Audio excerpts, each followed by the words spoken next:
Hi, you're listening to Avril Sauter discussing CCNA Wireless. In this lesson, we're going to talk about how to maintain a wireless LAN. And it's one of the most challenging things in a wireless environment because your RF environment is changing all of the time, and you need to be monitoring what's happening on your wireless network so you can adjust the settings to have the best possible configuration to optimize the performance, the reliability, and the serviceability of your wireless LAN network. So step 1, take a look at what your existing code version is. And here we're looking at the wireless LAN controller. And from the wireless LAN controller, you can look at it from a GUI, or you can look at it from the CLI interface. If you look at it from the GUI, you've really got two choices. You can go into the wireless LAN controller itself and look at the software version. Or if you have a wireless control system deployed, you can actually go in through the wireless control system's GUI. And if you go in through the controller, you would just simply select the summary page. And if you go in through the wireless control system, you'd go through the monitor, select the controller, and then you would go to the summary page. Either way, you would get to the image that you've got here shown on the screen, and you can see where I've circled in red there for you, it says the software version. You can then take a look at what is the latest version that Cisco is shipping.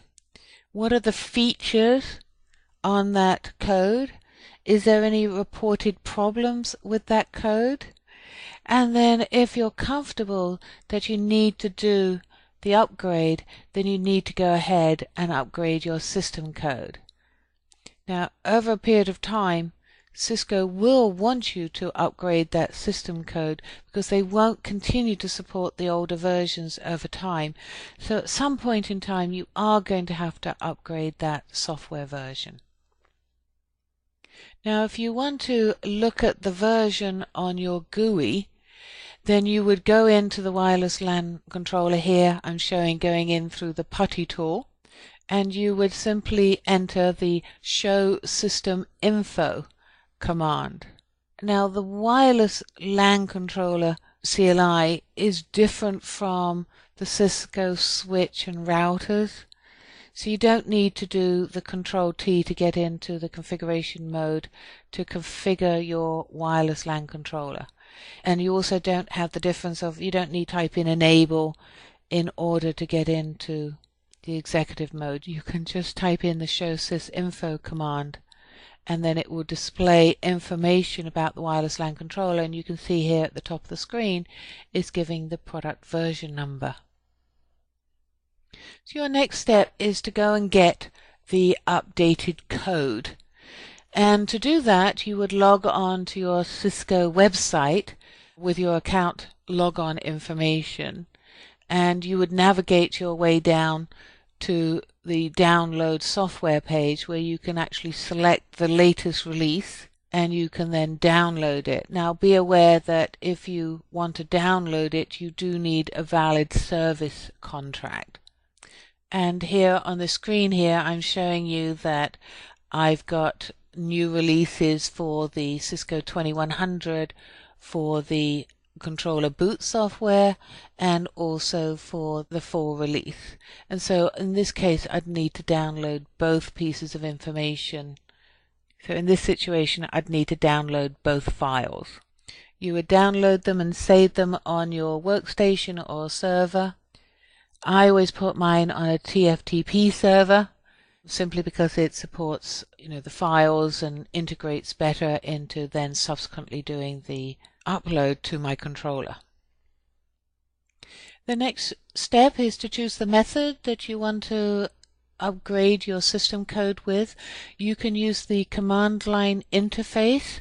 I find a lot of people that have been in the industry for some time prefer to use the command line interface. Alternatively, you can use the wireless control system web interface. If you use the wireless control system, you would use the built-in TFTP server, so you'd want to make sure that you've got the new code on that server. You would then navigate to the Configure tab, and then over on the right you would select the controller, and then you would then select the download software. You select the file, etc., and simply click Go. So it's very simple to do it in the wireless control system, and the nice thing about doing it in the wireless control system is you can do one controller, make sure everything's operational, go on to the next controller, etc. So you can kind of work with one and say, okay, now it's working, just keep repeating the process until you're done. You can also choose to upgrade your wireless LAN controller through the CLI web GUI.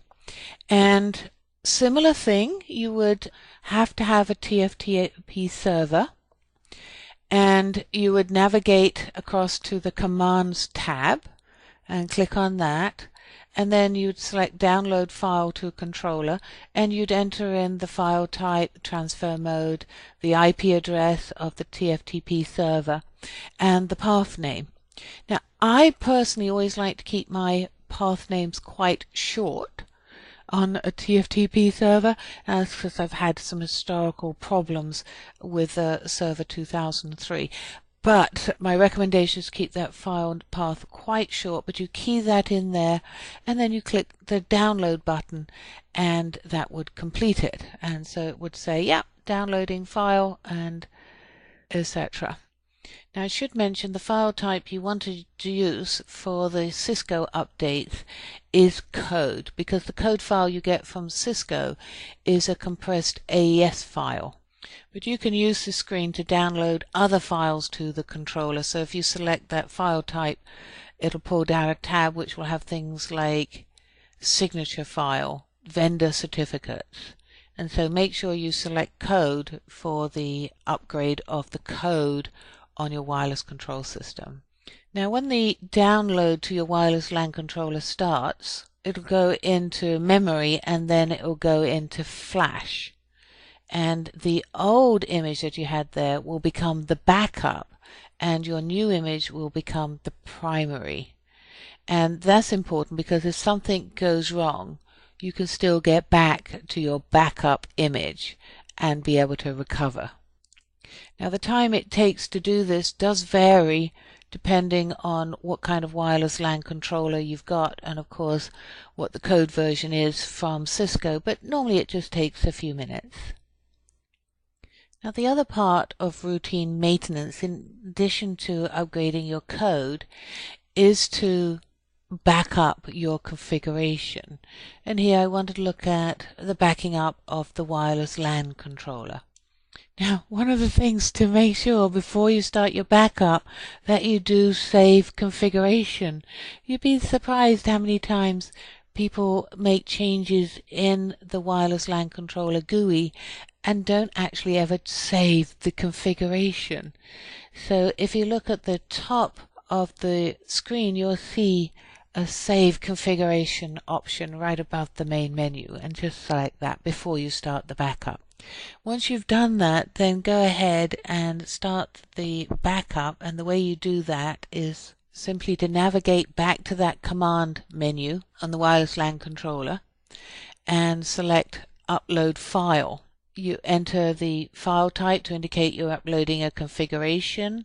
You're uploading it to a TFTP server. You enter the TFTP server IP address and path name, and then you simply click Upload, and that completes the ability to upload your configuration to the TFTP server.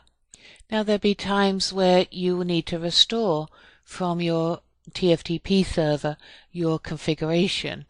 And it's kind of like the reverse process. You just go across to the command menu and select the download file, and then you enter the configuration as your file type, put in the TFTP information, and click download to complete. You can also reboot your wireless LAN controller from the commands tab as well. I know several people that make it a best practice whenever they're restoring their wireless LAN controller configuration is prior to doing that, they set the wireless LAN controller to the factory defaults. And again, you can do that using the Command tab and selecting the Reset to Factory Defaults and click Reset and OK to confirm. Now if you do this, remember to select No when it asks you if you want to save the configuration, because if you save the configuration, what's going to happen is it'll set the factory defaults in the non-volatile RAM, but not actually in the file itself in the RAM. So again, if you do set it factory defaults and that's your goal, just make sure that you don't save the reconfiguration. Now in terms of managing your wireless LAN controller, if you don't have a wireless control system, then you can monitor various alarms on the wireless LAN controller system itself. Not only should you look at the alarms, you should be looking at the log files as well. And in this picture here, I'm showing you what the log files look like. And when it talks about limited in scope, this means that there's not that many log entries that you can see in the message log. Once the message log gets full, it needs to be sent to a system log server in order to be kept. And so it's important to make sure that you've set up the system log server and your administrators know how to access it. So in addition to your logs, you should be monitoring various alarms on your wireless LAN controller, and to do that you just select the Monitor tab, and underneath that you can look at the controller health, the status of the access points, are they up or are they down. It produces various statistics like how many authentication association requests, gives you information about the clients that are currently connected and active on the network.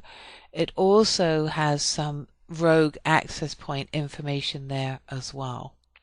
So again, from a management and maintaining your system, remember to look at your alarms, remember to look at your message logs, make sure you've set up your syslog server to make sure that that information is being kept on an ongoing basis.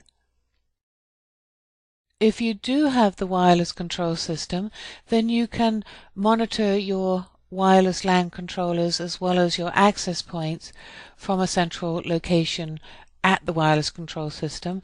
And again, you have alarms and quite detailed logs, and those logs again are sent to the syslog file, so you can look at history of what happened. In order to monitor in a proactive way your wireless LAN controllers, you would go into your monitor screen and you have various tabs. The general tab will show your wireless LAN controller along with the APs and what radios are up and down and what clients are connected.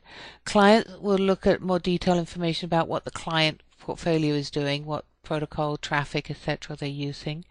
Security will help you understand what rogue equipment you've got out there, any attacks that you might be experiencing or have experienced. And then there's some tabs for more of the advanced features like mesh networking, clean air technology, and context aware. So bottom line is you can manage and maintain your system either by looking at your wireless LAN controllers through the GUI individually, or if you have the wireless control system, you can look at them collectively through the monitoring tab. So have you ever come across TFTP D32?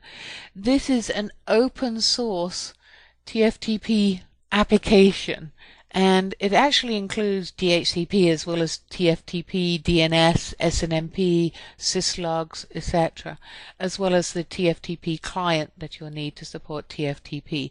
So it's a server program, open source, which allows for larger file sizes, and again, it's useful to know that it exists.